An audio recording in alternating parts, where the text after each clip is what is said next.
Okay, so let's begin. Again, welcome everyone. It's great to have you. See lots of familiar faces, which is very nice. Um,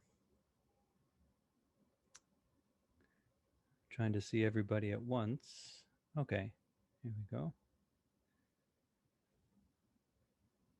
So, for tonight's talk, as planned, the topic is afraid to let go, views and emotions. I'm not sure if you were surprised by that topic because it's talking about being afraid to let go. Maybe you thought we should be unafraid to let go. And I'll take some time to share tonight um, some some things that I put together, making use of both um, Buddha Dharma, the Buddha's teachings, and I'd like to sneak in a little bit of Western psychology as well, because I think in many ways Buddhist psychology and Western psychology, which is just a very general and broad field, the both of them can complement each other, sometimes overlap as well, and it can provide us some insights into the areas of our psyche or our mind that Buddhism doesn't often address. So I prepared quite a bit tonight. Hopefully, I'll be able to get through all of it. Maybe sometime I'm attached to kind of presenting everything and I prepare too much. But we'll make it through. And for tonight's talk, it will be about an hour. Um, and afterwards, we'll save some time for questions or feedback. Okay.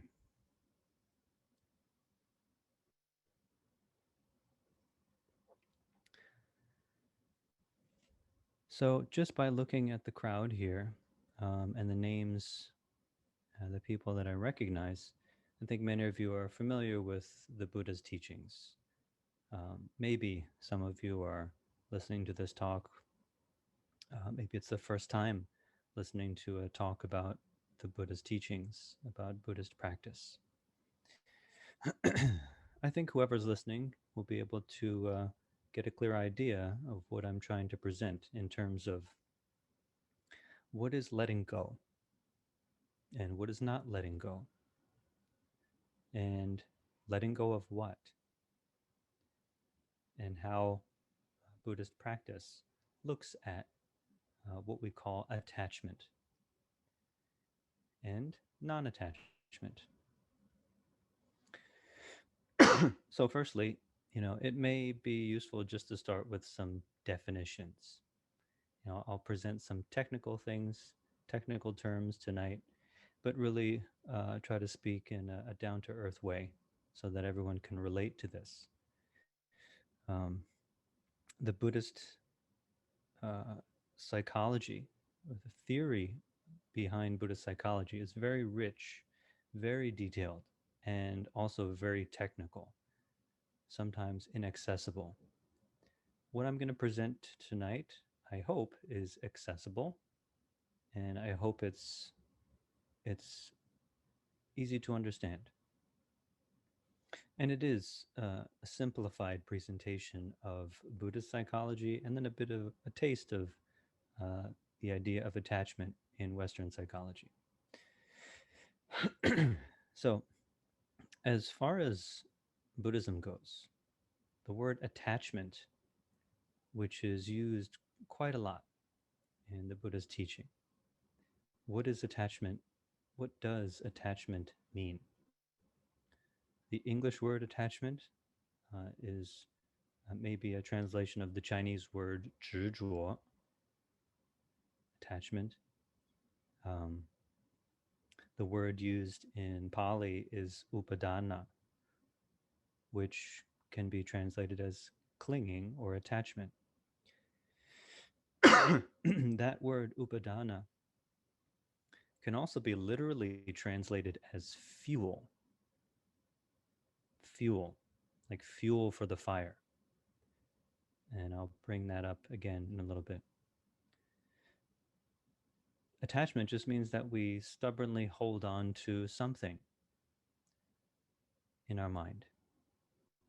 We hold on to the ideas or the images of a person, could be a place, something, and it could be ideas themselves, concepts, theory. So, whatever we hold in our mind, we could say that's attachment. And this is holding in a way which causes problems, which I'd like to explain further in a bit. But holding on to objects in our mind in a way that causes us problems. The uh, traditional teaching of Buddhism, of the in the sutras as well as the Abhidharma, it talks about a few kinds of attachment. One kind is attachment to views, ideas, theories, our opinions. This is when we hold on to the more rational thoughts that we have, so the rational side of our psyche. There's also attachment to sense pleasures, good feelings, or let's just say feelings. Usually, a person would attach to feelings that they see as pleasant, comfortable. But it's possible they may attach to a feeling which is not particularly pleasant, even neutral. And some people may even attach to unpleasant sensations. There's also attachment to rituals, rites, customs. The Buddha talked about this in terms of, just to put this in context, he was sometimes giving teachings to people who were already very strong in their religious faith. At that time in India, there were many different religions, many different groups of religious, or we could say spiritual practitioners, and they each had their own rites and customs. It could be rituals of fire, rituals of recitation of holy uh, verses, and it could also be rituals which place some people in a higher position, a higher social status uh, compared to other people. um, this is a cultural attachment, which includes, rational reasons for having certain rituals. There are also more emotional uh, thoughts or reasons for having certain ritual. It's both rational and an emotional attachment. The fourth kind of attachment is fixation on self. Um, it could be the fixation of ourself, meaning our own body and mind, as a permanent, unchanging thing. It could also be a kind of eternal self or being outside of us. For example, like a god, kind of creator God that's permanent and eternal. So we could say this fixation to self could be the so-called ordinary self-attachment of like your average person. They just see their body as their self, their body and their mind as their self. But then people have spiritual or religious beliefs, and they believe that their soul is their self, or God is the greater self, or they are the whole universe, and etc. All different kinds of ideas of self or permanent being that come from different religious, spiritual traditions. So there's a rational side to attachment to self, based on ideas, and there's also more of an emotional attachment to self that's not so clearly thought through. We just have a feeling that there's something about us that's the same, right? A child or a young baby doesn't have the capacity for complicated thinking and conceptualization. But the baby, the young child, still believes that their body is their self. It's an emotional attachment. So, this is a general Buddhist definition of what is attachment, what is clinging, and what do we cling to?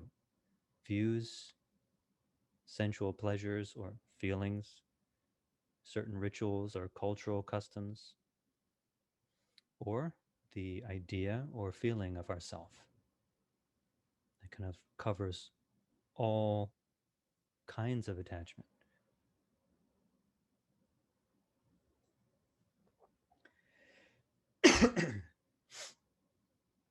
What we just talked about of attachment to rites and rituals and customs in the Buddhist context or a religious context, it refers to those things I mentioned before. But we can even expand that to, the cultural attachments we have where maybe we have a favorite team, favorite sports team, really identify with that team, almost as if we're a member of that team. People go to games, they paint their whole body the color of the team colors, and they just go wild over the games because there's a strong identity with that team or with a form of tribe or a group. We have different ways that we've different groups that we identify with very strongly as ourself or part of ourself. So that's kind of stretching the more traditional four to include all kinds of things, all kinds of groups. What's the problem with attachment, though? Buddhism talks a lot about how attachment is a problem, a big problem. And we could say it's the core problem that perpetuates our suffering. Um, Attachment leads to this constant obsessive thinking, a kind of non-stop thinking about what was mentioned above.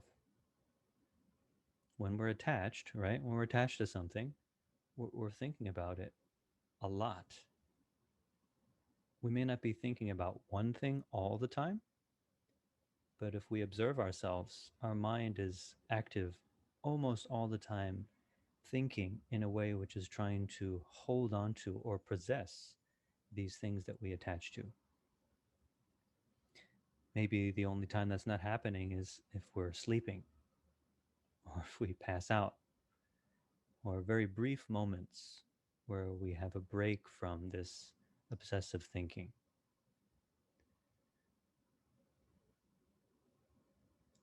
So, the original meaning of attachment as fuel, it's very interesting. Attachment is fuel for our suffering. The very clinging to these things that we want to possess and to the idea of ourself that we want to maintain, this fuels the cycle of suffering, anxiety. And that's exhausting, isn't it?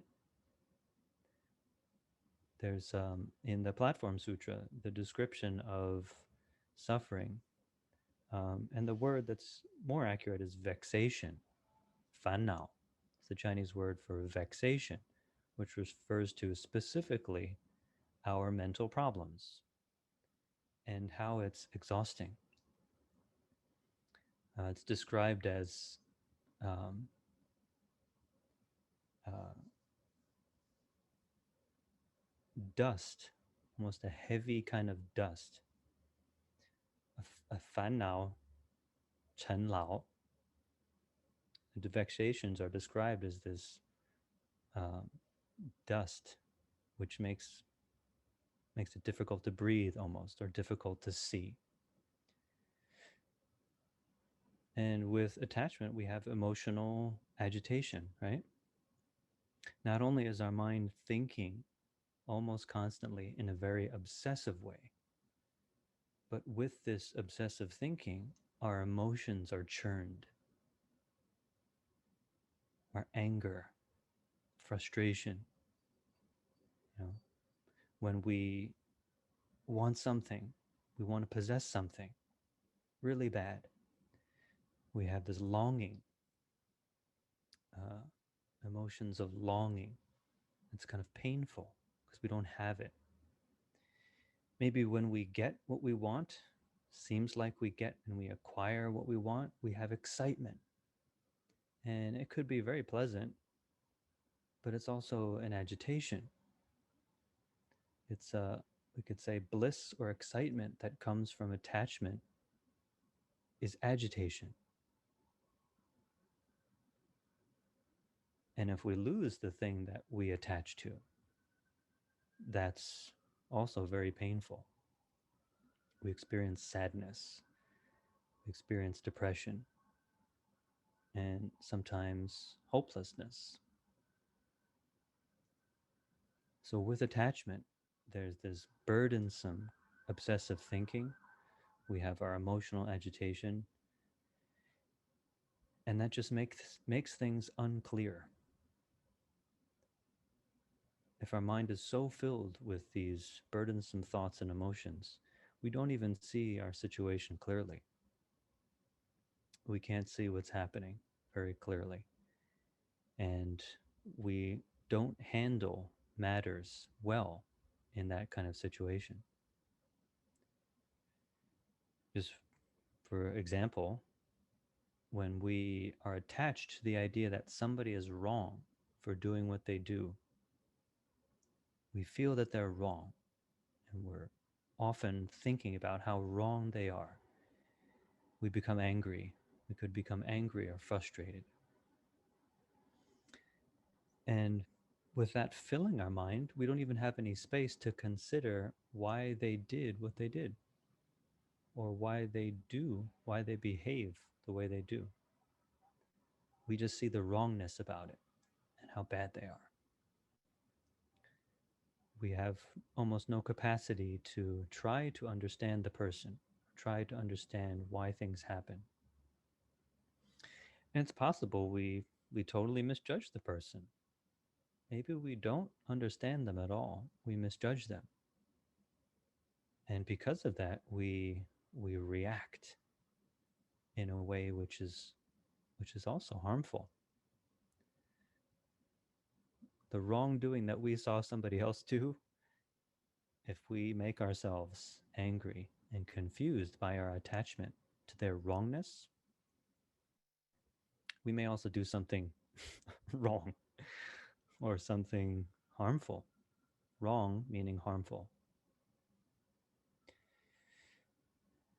So, this attachment, we could look at it as a self centered way of seeing and behaving.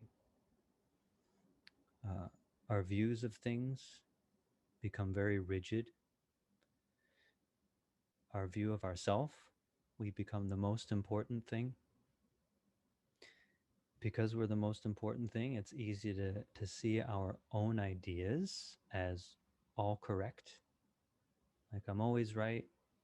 I'm the most important person in the room. I have the best ideas. That could be one form of self centeredness. Um, and because of being so self centered, our pursuits are all about trying to get what we want and try to get away from what we don't want. Whether it's good for other people or not, we're probably not thinking about that if we're self centered, if we're very attached to ourself and our own likes and dislikes. We're just charging ahead or running away. and possibly very rigid in our beliefs. And how would we live our life, or how do we live our lives if we're strongly attached to ourselves? Well, it's kind of like a life of just pursuing gains and fearing losses. We want to gain what we like, and we don't want to lose it. And this just cycles. This cycles on and on, from the more internal thought patterns and emotional conflict to our behaviors of trying to possess or get rid of things, and our absence of compassion, our absence of ability to understand others, uh, to harmonize with others. That's that's gone, and we recycle through these patterns of pursuing gain and fearing loss for the self, for ourselves. And that's really lacking compassion. So, this is a big problem, isn't it? This is the problem of attachment. Um, One person that I'm working with, a client, shared with me recently the grudge she has on people that she felt hurt her. And, to protect this person's confidentiality, I can't share too much detail, but I think we can relate to having grudges. She felt very hurt by these people. She put a lot of trust in them initially. She gave a lot of herself to these people, to supporting these people and this particular cause. She she volunteered, she helped out a lot, she supported them with many different of her means of her time, her talent, her resources. She gave so much to these people who at one point seemed to just uh, give up on her and reject her. She felt very hurt about that. And she said she had a grudge for a long time. Whenever she thought of these people, she couldn't think of much else other than how wrong they were and how terrible they were for what they did to her. Um, this grudge is a form of attachment. Feeling hurt, we can't blame her for feeling hurt. Um, it's not easy in that kind of situation to not feel hurt when we're rejected by the people we devote ourselves to. Um, but holding a grudge is a big problem. Holding on to those thoughts of how wrong someone is, it poisons our own mind and causes so much suffering for ourselves. And depending on how the person with the grudge, reacts or behaves, maybe it could cause a lot of pain and suffering for the other.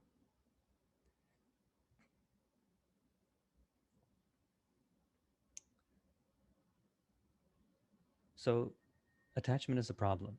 I think we can all agree on that. However, at the same time, attachment is a necessary aspect of life. Attachment is necessary in order for us to be able to practice. In practice, meaning to be able to work on ourselves, deal with our suffering and our problems, and transcend them. Attachment is necessary. And that may sound strange at first, after all this talk about how problematic attachment is, and of how Buddhism talks about attachment as a source or fuel of suffering. It's almost like there can be nothing good about attachment at all. Well, this depends. And the word attachment has different connotations, different nuances across different fields. So the Buddhist idea of attachment, what I just presented, is something you can often find in the Buddhist teachings, as well as the later explanations of the Buddhist teachings.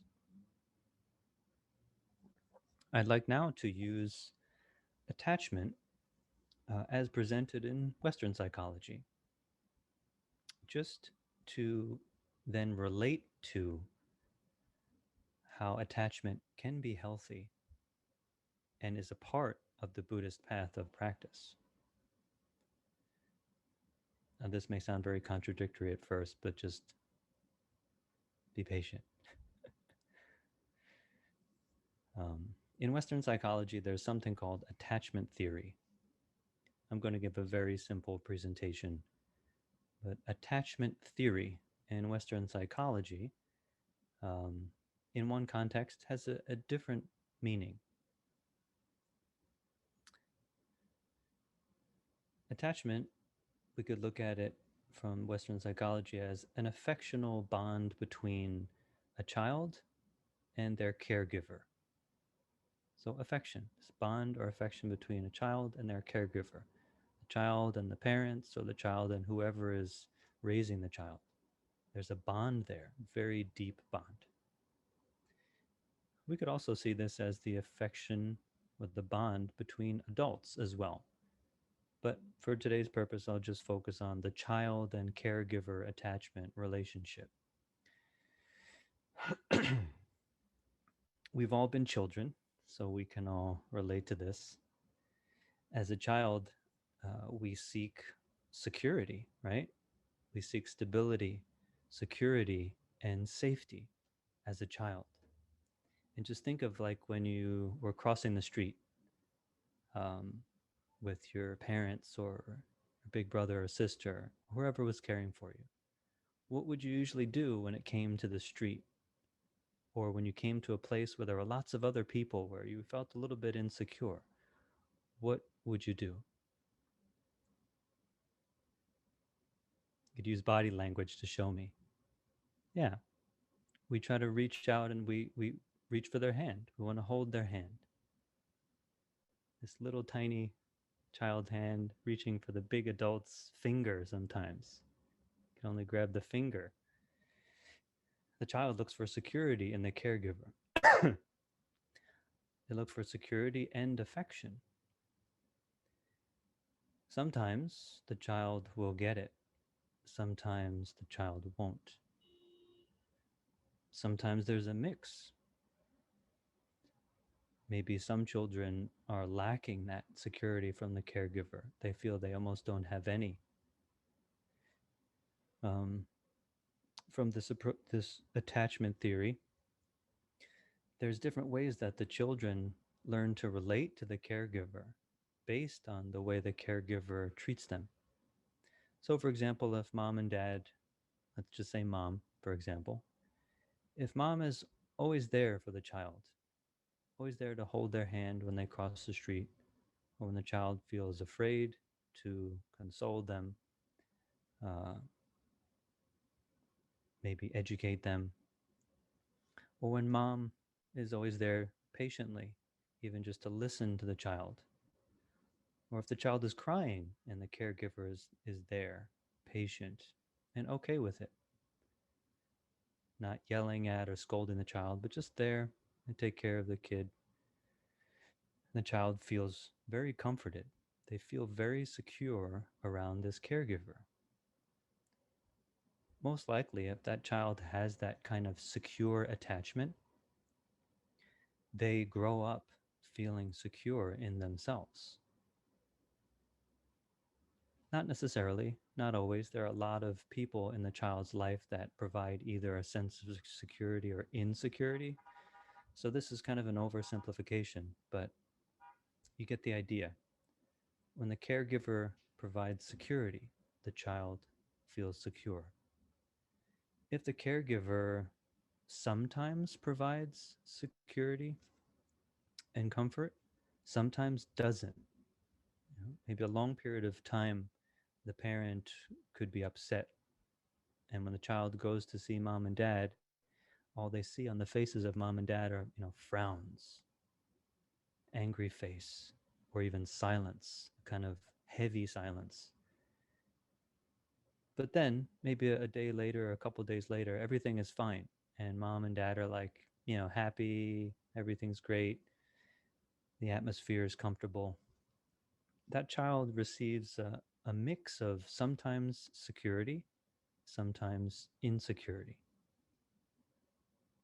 That child may grow up feeling not so sure about their relationship with the caregiver. So there's a kind of anxiety there. Is mom and dad going to be like upset again? Or are they going to be in a good mood? The child may have anxiety when they approach the parents. Maybe you can relate to this.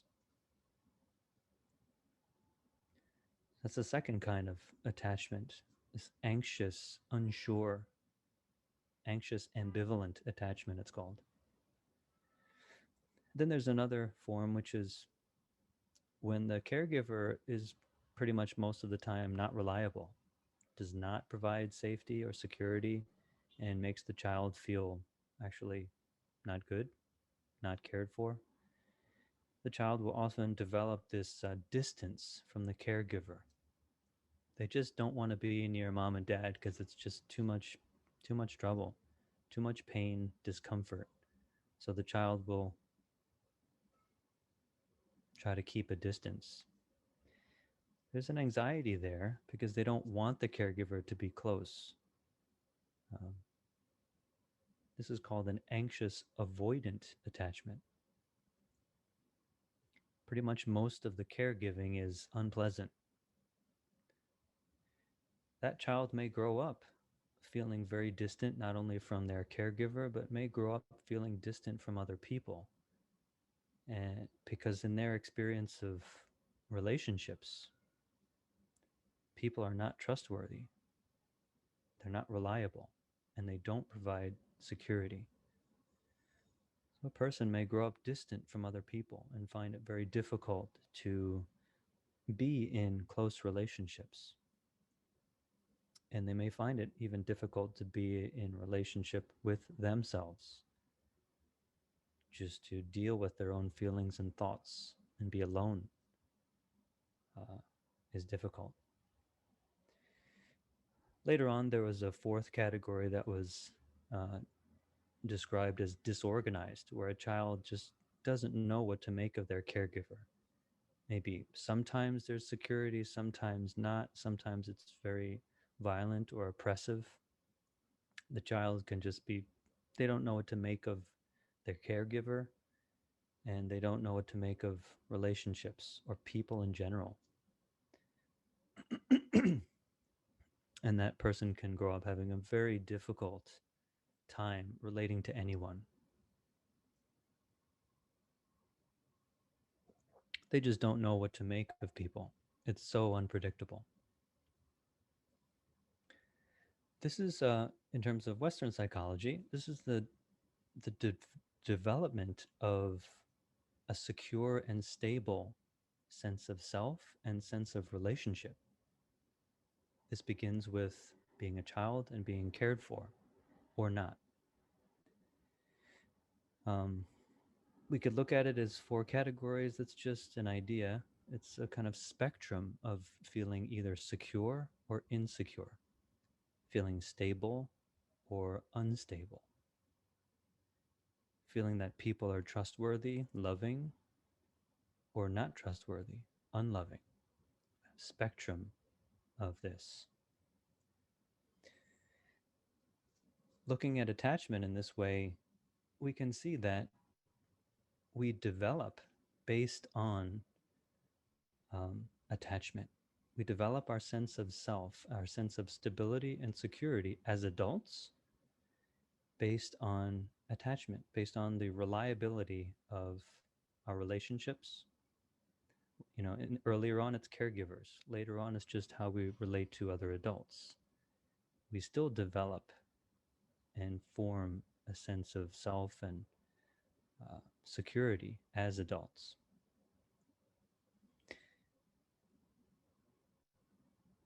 If a person didn't have anyone to rely on as they grew up, and if an adult didn't have any person in their life that they could rely on at all, anywhere, it would be very difficult to even have a basic, healthy sense of self. And maybe you know some people who have really suffered a lot and they just can't trust anyone, anywhere, not even themselves. Most likely their sense of self is unhealthy, disorganized, and even functioning can be difficult for such a person in such a condition. So, with Western psychology, this whole concept of the attachment theory just helps people to understand the development of themselves and how it's important to have healthy relationships as a basis for a healthy self. And it's also, on a deeper level, important to have um, um, wholesome or healthy ideas or views of oneself in order to be a healthy person. The basic goal of most Western psychology is a healthy sense of self, a functioning, capable, healthy, balanced emotionally self.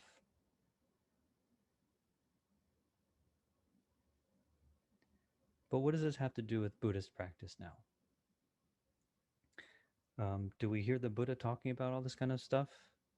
Different ways that we were attached to and developed relationships as a child? No. The Buddha's teachings are, the breaking down of self-attachment to be liberated from all attachment, right? However, there's still Buddhism uses different words to talk about developing healthy attachments, healthy relationships, right? What about taking refuge?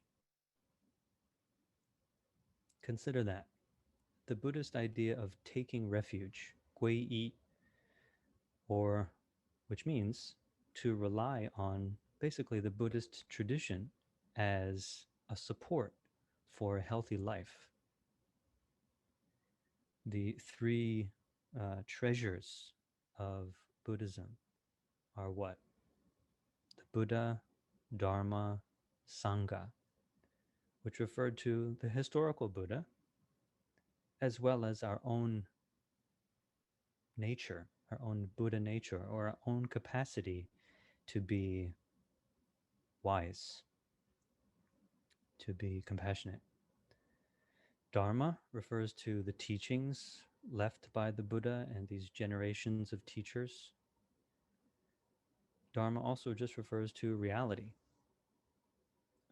what someone who is wise and compassionate sees and knows about the world and themselves. Sangha refers to the community of practitioners. It refers to not only the monastics who continue the Buddhist tradition, and the monastics' role is their whole life is to preserve and continue the Buddhist tradition, the institution as well as the teachings, and to live it as best they can. But that Sangha also includes us lay folks, people who practice, who identify as a Buddhist. Um, we rely on each other for mutual support, right? I actually rely on everybody here because you came to this talk. I have to prepare. And because I have people that want to hear it, I also am inspired or encouraged to practice more diligently myself. And we all rely on each other for inspiration, for guidance. And every Sangha has a teacher or teachers, right? We rely on these people, we rely on tradition. Isn't this a kind of attachment? Even the fact that we call ourselves Buddhists, if you do, isn't that an attachment? You're identifying with a group, you're identifying with a tradition as what you are. That's attachment. It's just a necessary, healthy one. We have a sense of self. We can't get rid of that. This is where we are, and we identify with things. So as we develop in our practice, we attach to, or let's, the Buddhist term is we rely on, or we take refuge in the three treasures: the Buddha, the Dharma, the Sangha. These are, if we relate it to the word attachment in the Western psychology attachment theory model, these are healthy attachments which help us practice, which help us transform ourselves. Right? Is that fair? Buddhism does encourage attachment, healthy attachment. Of course, you don't have to agree, and we'll have time to discuss. But if we also look at Master Sheng Yan's model of self development, and maybe some of you have seen this in Master Sheng Yan's teachings. In case you don't know, Master Sheng Yan is the founder of Dharma Drum Mountain, Buddhist organization. He was my teacher. He presented self development in 4 stages. First, to know the self, to get to deeply know ourselves. The Chinese is 认识自我. The second is to affirm the self. The Chinese is to 肯定自我, to affirm ourself. The third is to mature the self. 成长自我, 自我成长. We mature ourselves. The fourth is to dissolve the self, or 自我消融. This sounds more Buddhist, right? It goes in line with the whole no self or selflessness that you're familiar with from reading the Buddha's teachings. So know the self, affirm ourself, mature ourself, and then dissolve ourself. The fourth we see a lot of in the traditional Buddhist teaching. The previous 3 we don't see because it's just concepts presented by Master Sheng Yan, but it's within the whole Buddhist teaching and practice.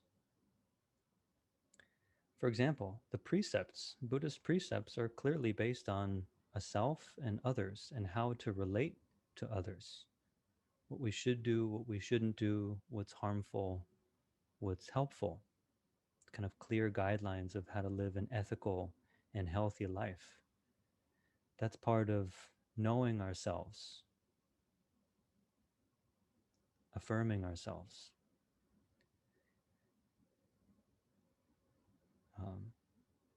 Maturing ourselves, being able to control our behavior, regulate our behavior. That's we could say a high level of practice, to be very disciplined in how we live our life.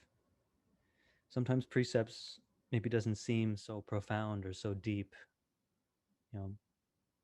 Modern day Buddhism talks a lot more about meditation and the profoundness of meditation, how that can transform a person.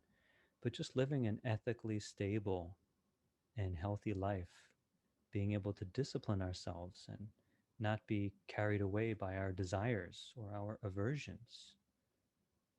That's a process of knowing ourselves, affirming ourselves, maturing ourselves.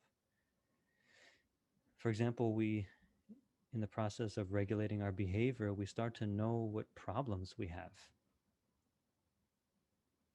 Maybe we have some problems with how we relate to people. Maybe we like to gossip. Anybody like to gossip? It's okay, you don't have to raise your hand.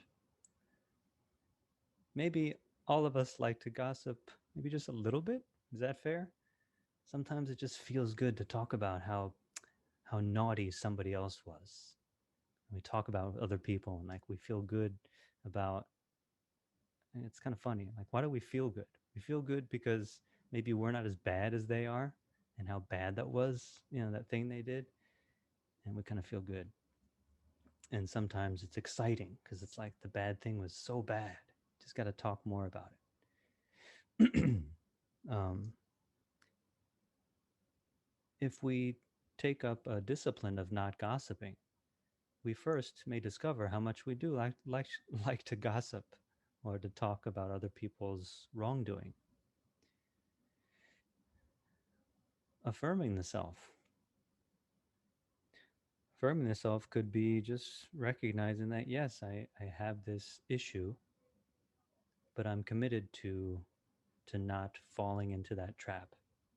I'm committed to this discipline of not speaking gossip and actually speaking in ways which talk about the good things in other people.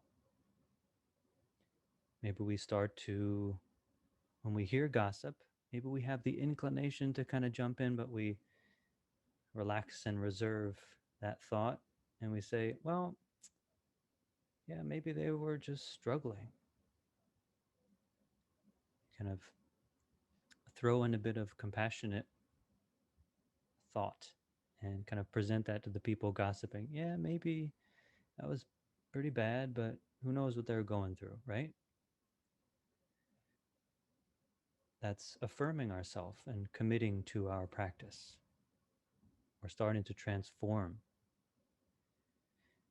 maturing ourselves, at the stage of being mature, so to speak, or even more mature in our discipline of not gossiping. When we hear gossip, our mind wouldn't even be ruffled. Or maybe a couple thoughts pass, but we don't even have the inclination to gossip. We're not moved by gossip. We're not attracted by gossip. And we know how harmful it is. We immediately see that. And we can do something to avoid it and to even to stifle it or to diffuse it.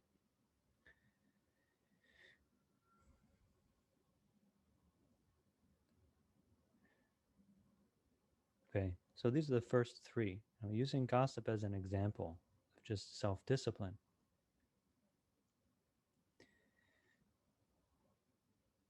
If we had truly dissolved our sense of self, well, not only we wouldn't be moved at all by gossip, we wouldn't ever have a tendency to gossip. And we would see how silly gossip is, how the wrongdoings of one person, we can't blame that one person for their wrongdoing. That wrongdoing came about because of a lot of different causes and conditions. Maybe we were one of those causes and conditions. So we see that gossip has no basis. Everyone is involved in the way things play out.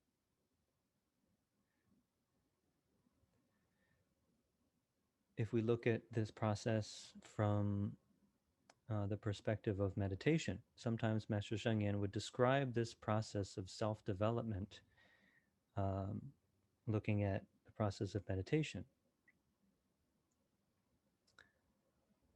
With meditation, we really get to know ourselves as soon as we sit on the cushion and we discover what's happening in our mind. What are we thinking about? What are we feeling? What's going on there? How wild our mind may be. And we may remember what we have done in our life to stir up our mind. We have all the leftovers of our behavior that recur in our mind when we meditate. It's all there. When we affirm the self, we recognize it, we take responsibility for it. Yeah, all the stuff that's churning in my mind, all this obsessive thinking, um, I played a big part in developing it. We acknowledge that. But we also take up a method to begin to now train our mind. We use a method to the point where we can calm and clear the mind. We can possibly come to a degree of calmness and clarity that's so stable, so placid. We could say that that's when our self, our sense of self has matured, where our practice of meditation has matured. Not only do we take up a method and concentrate our mind, we unify it. Unified mind meaning there's no longer any distraction, and there may not even need to be a method. The mind maintains its stability and clarity. In meditation, maybe even outside of meditation, a person's practice has truly matured and they're um, much less ruffled by the challenges of life. That's a very developed and stable degree of practice.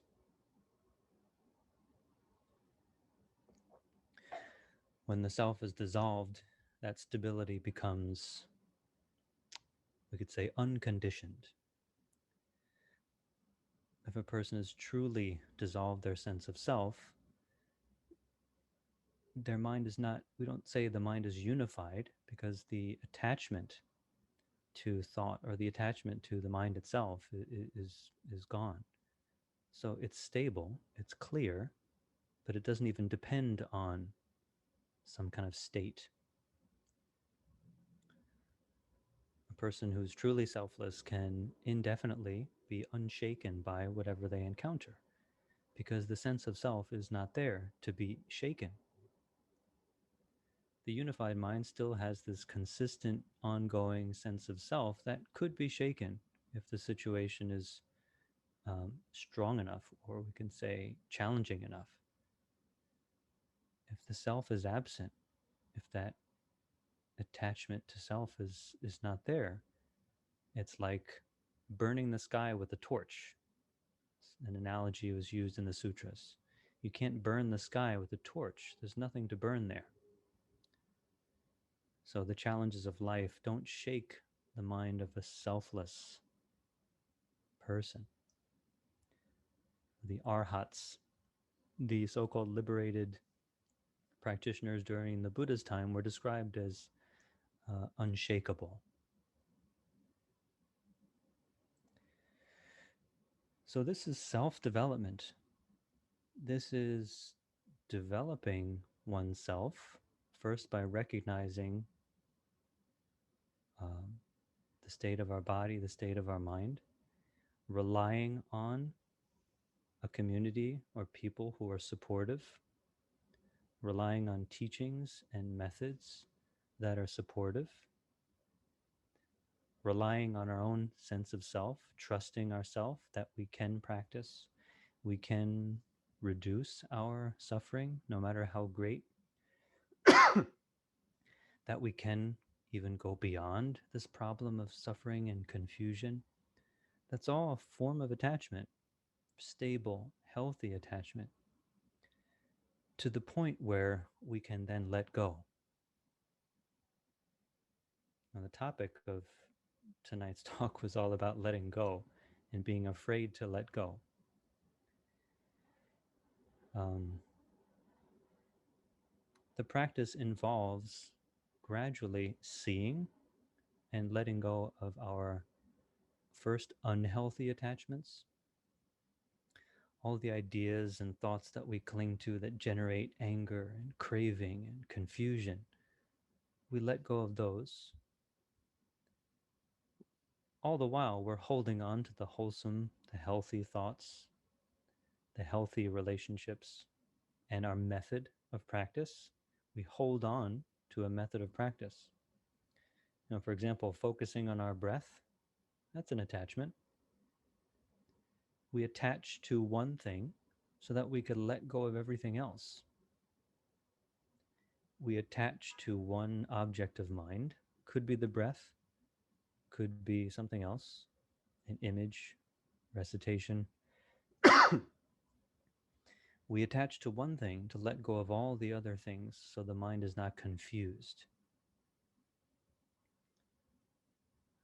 We attach to the healthy people, healthy relationships, healthy concepts and ideas to let go of all the unhealthy, troublesome, problematic ideas, people, and things. So we gradually let go and we rely on the wholesome, the healthy. And it can be a scary thing. It can be unsettling to let go of the things that we're so familiar with, that we've attached to for so long, even the unhealthy things. Just think of a relationship that you may have had that was actually unhealthy. There's a lot of fighting, a lot of conflict. It was unhealthy, but maybe you were afraid to leave that relationship because who knows what was after that. Can I live without this person? I know we're always fighting. I know we're always at conflict, but maybe we need each other. It can be scary. So it takes courage to let go of things that we are familiar with and strongly attached to. We replace the unwholesome with more wholesome things, but eventually we also need to let go of even the wholesome attachments. For example, even our teacher, whoever you see in your life as a teacher, but especially a teacher on the Buddhist path, teachers represent so much, in Buddhism. They almost represent the Buddha. And it's easy for a person to become very attached to the teacher, almost in the same way they're attached to a parent or a caregiver. So attached to the teacher that they may lose their own rational thinking. They believe too much that the teacher is perfect, or something like that. And they want the teacher to solve their problems. They just want to be near the teacher so they could feel safe and secure. That's that's when a wholesome attachment becomes problematic. Even if the teacher is not doing anything really harmful, but the person's projecting so much onto the teacher that they lose their own um, self-sufficiency, and they're not maturing their self. They're almost stagnating at a very childlike stage uh, of attaching to their caregiver. So we even need to let go of that over dependence on the person or on the community and even on Buddhism itself. And in the course of meditation, we see that we even have to let go of the most stable and pleasant states of mind. This is where some of the deepest transformation occurs, from a mature sense of self to selflessness. If we're not willing to give up the pleasant, stable feeling of unification, of a unified sense of self, if we're not willing to drop that and we cling to it just because it seems so reliable, then how can we progress, so to speak? How can we transcend attachment and experience non attachment? Non attachment or selflessness. That's true self sufficiency or self reliance. Not relying on anything, even a state of mind, is true um, reliance. It's interesting, the most stable and secure kind of reliance is not relying on anything, not abiding, not attaching to anything. We free our mind. We find that unshakable security, which Buddhism calls nirvana, kind of the blowing out of the fire of attachment.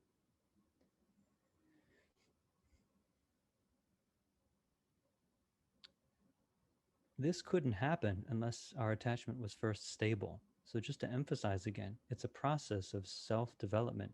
Buddhist practice, although it talks a lot about selflessness, a lot about non attachment, to summarize, it's a process of developing a healthy and stable self based on the uh, community of practice, the teachings of the Buddha, people that are healthy in our lives, healthy relationships, relating to our own self in a healthy and stable way. Only after that groundwork is set would a person be able to even be at a place where they can let go of self attachment and be truly healthy.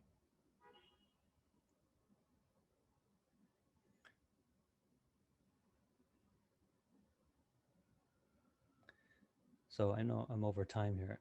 I don't want to go any further. So just to summarize, the path of Buddhist practice is going from self to selflessness, from attachment to non attachment. In simpler words, from holding on, relying on, to letting go, from bondage to freedom. So that's my understanding of the process of practice, and um, I hope everybody enjoyed that, benefited from it, and hope you also enjoyed or benefited from hearing the part about the Western psychology idea of attachment theory. It can help us understand our own Buddhist practice and Buddhist psychology as well. Okay, so let's open the floor for some questions or feedback. We have some time here. I think officially the time is till I think 9:15 or 9:30. I have until 9:30. For those of you who don't have time, you could feel free to sign off. Um, of course, if you'd like to stay later, you're welcome to. So again, let's open it up for feedback and questions.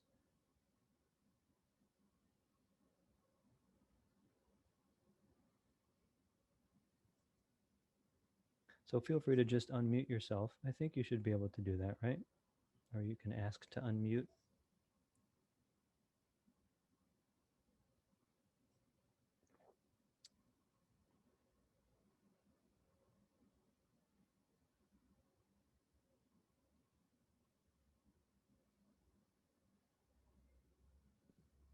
Thank you, David. Can you hear me well? Yes, Xuejing. Yeah, Hi. thank you so much. Talk is so good. Exactly what I need to hear. Great. I was literally contemplating that idea of attachment because I realized I I want to spend more time with this mentor, but I literally just met him, and the second day I want to meet him again. And I was like, oh, is that attachment? And I was checking. It's like, what if I just don't reach out? And then I was feeling the sadness, but I realized if I allow the sadness, there is no suffering. And I don't feel like I have to have it, otherwise it's bad. But then I was also confused. I'm like, yeah, but it's like, do I go with that wanting? Like it's a very I felt like a delicate place. So hearing you talking about it, it's like, oh, of course, because his teaching and his way of being really provide me that anchor of like my own development to the mature state that I'm like I feel the inspiration, like the helpfulness in stay connected with him in that way. So like the stages you describe, I was like, oh, it's so good. I feel like almost like relax into where I am and also knowing that yeah, it's good to check. Who knows next time that could be some kind of cleaning or something there. Um, and also in terms of my own practice, I literally just got that like, oh, now I can find that stable place. It's like peace and restful. Hmm. And And when I hear you talking about then like letting go of that, I'm like, okay, I know where the next is like a clear mapping for me. It's like, oh, that's also be mindful, not attached to that. Mm-hmm. Yeah, So super helpful. Thank you so much. great. Thank you. Yeah, it sounds like, you're navigating with the mentor, the relationship.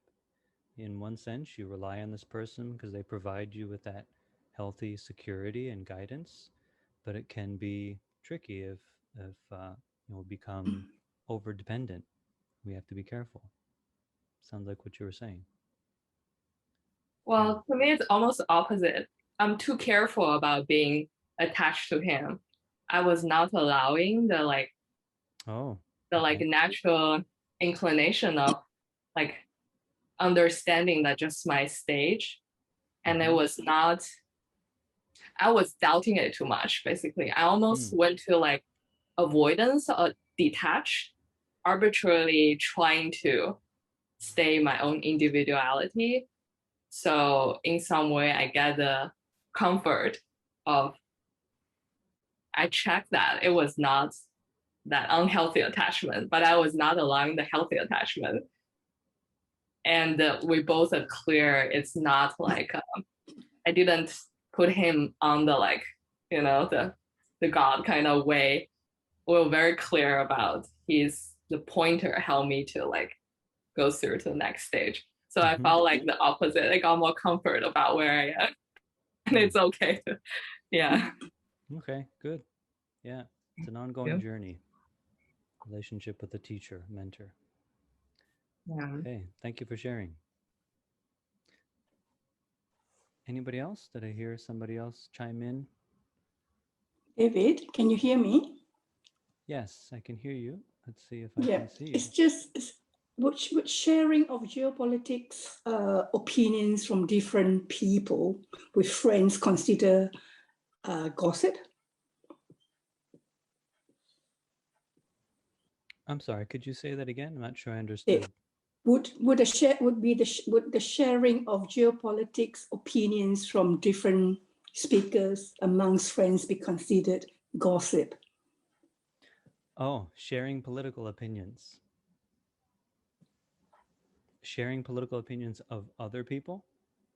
Yeah, from speakers, geopolitical politics speakers Okay. amongst friends, would that be considered gossip? What do you think?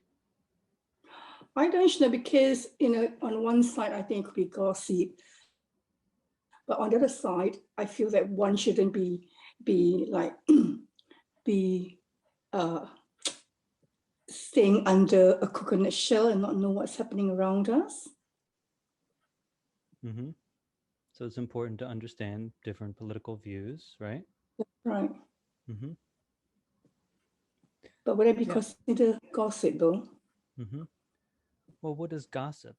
Gossip, it's not just talking about people's views or trying to understand different people's views, whether it's politics or whatever. Gossip is usually talking about someone's wrongdoing, usually about what someone did wrong or that was problematic, and kind of having fun pointing that out, criticizing them, kind of spreading it, telling more and more people about it. And what the purpose of gossip is, it's like entertainment, right?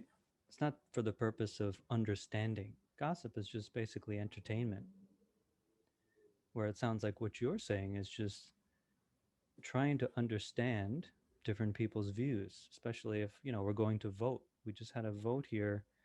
The primary is in New York.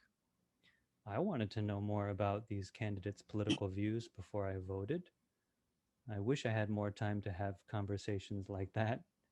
Um, so it's different trying to understand their views, understand their policies, compared to gossiping about like such and such a candidate's history or what they did bad, and just entertaining ourselves or spreading this sort of harmful or um, spreading ideas about how bad a person is, you know?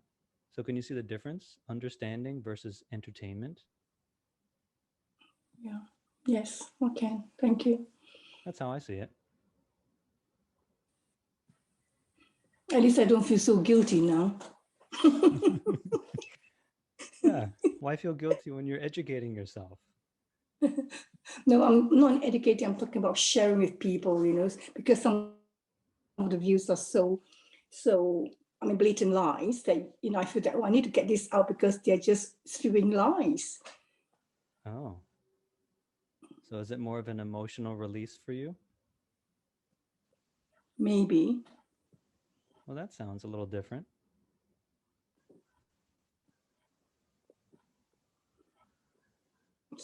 So that means that it's like going back to gossip then, isn't it?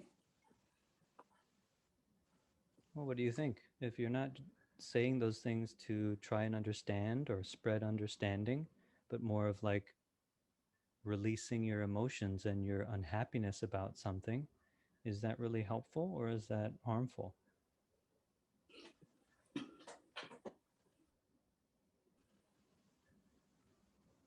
So difficult question to answer. Sure. You don't have to have an answer right now, but I think it's something to reflect on.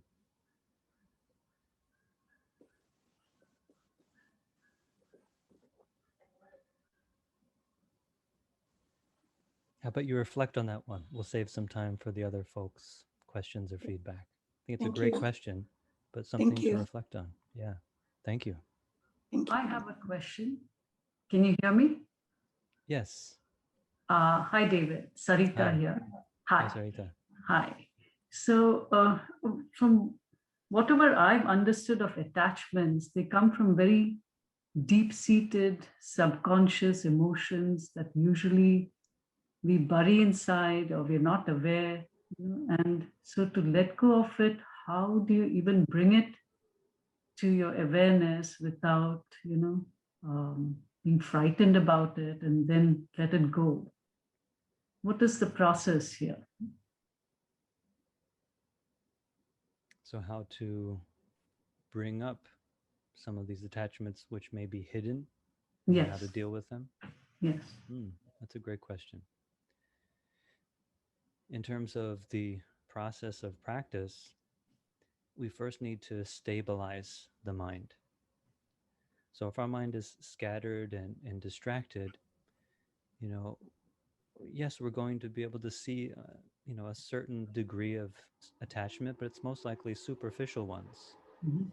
And when the mind is distracted, we won't have much clarity about them.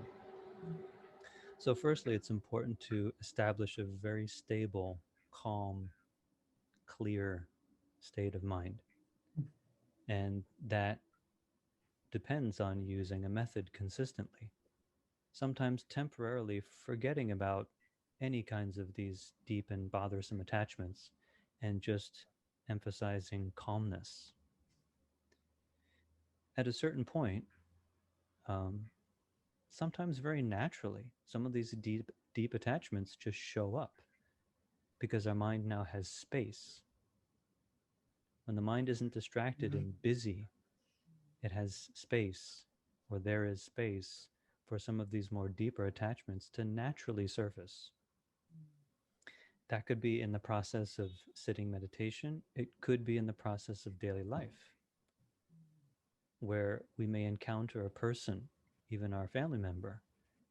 And if we are stable and clear and we encounter them, and maybe there's a challenging interaction, maybe the beginning of what could be an argument, we may suddenly suddenly see this attachment or this stubborn view that we have about that person.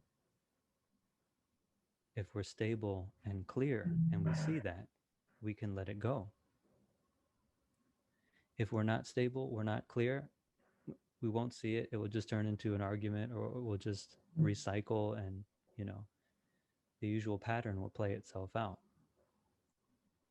So sometimes it comes about naturally that we see these deeper attachments, and sometimes through the process of working with a teacher or working with a community, when we feel safe, secure, calm, and clear through discussion, some of these attachments can be brought up. And sometimes we can bring them up when we are alone, say meditating. We can even use an approach which gently brings up. We could bring up a topic in mind, for example, of a person. The meditation on compassion. When we get to the point of wishing the people who brought us a lot of suffering, or the people we find it very difficult to be with, when we work on wishing that they are well, wishing that they are at ease, it may not go so smoothly in the beginning. Just thinking of that person may bring up all of these very deep emotional pains connected to the idea of that person. So the meditation on compassion can do that. Those are just some examples. But in principle, we need to have a strong foundation of stability and security within ourselves before we can be safely become aware of and let go of these very deep attachments. So true. Thank you. Yeah, that's my experience. Thank you. Thank you.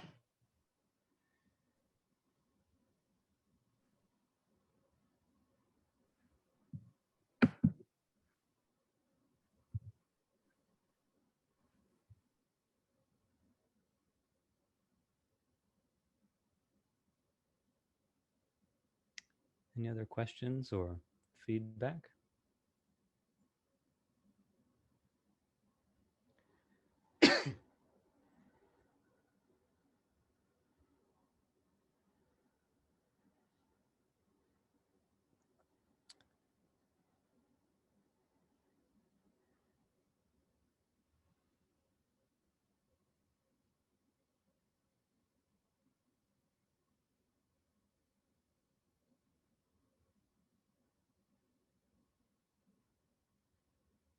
Are you trying to speak up there? Yeah? Let me see if I can unmute you. There you go. Thank you, David. It's so nice to see you from the West Coast. Yeah, good to see you again. Yeah, I have a question about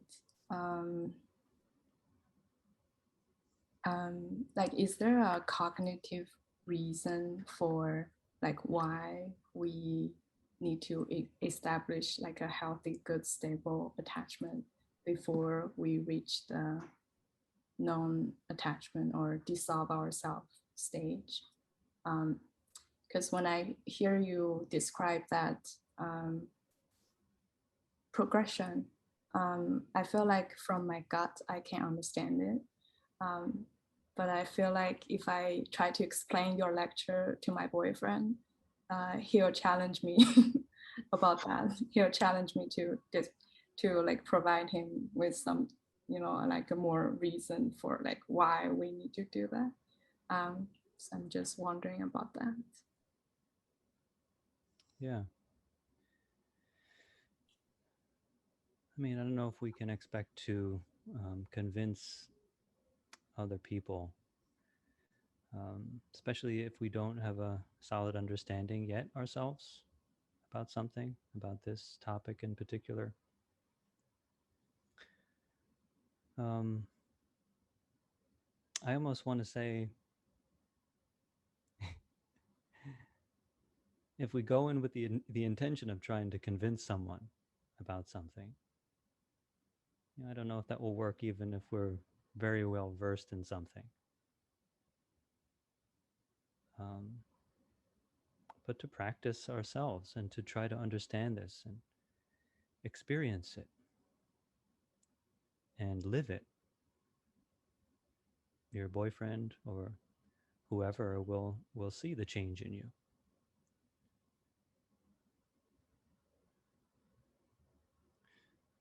But, you know, just to try to grasp it intellectually a bit better,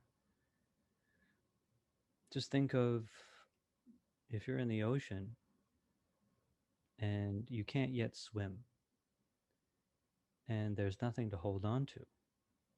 What may happen? What's most likely going to happen? You know, the ocean has all sorts of waves and storms, and if we can't swim, we'll just most likely drown. If we have a life preserver, or if we happen to have something that's floating on the water, some driftwood, and we have one thing to hold on to, we could survive. We could float on that piece of driftwood, and maybe when the waves are a bit calmer, we can try to swim. We could try to teach ourselves how to swim when it's nice and calm. And after training ourselves in how to swim for a long time, and actually training ourselves in how to float. Many people who don't know how to swim don't know that they can float on their back if they have the right posture, they do it correctly. So after training yourself, you can let go of the driftwood. And either you can swim or you can float.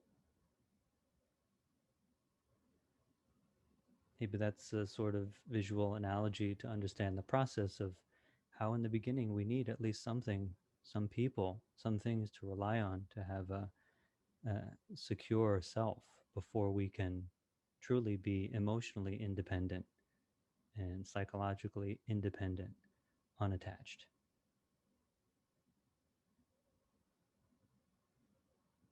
I don't know, what do you think? Thank you. But again, in terms of convincing or sharing this with other people, everybody has their own path and will come to their own understanding at a different time. We can't expect to convince the people we love. But if we practice, they may start to see, hey, you don't get angry so easily. What's going on? Doing something different? They see it. They see the change, and they become more open to what we have to say.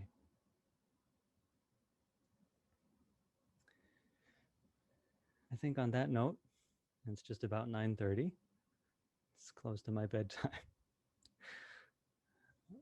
It was great to have all of you here. Thank you for coming tonight, sharing your experience and your insight. Hopefully what I shared tonight was helpful, and we'll see each other again. Thank you.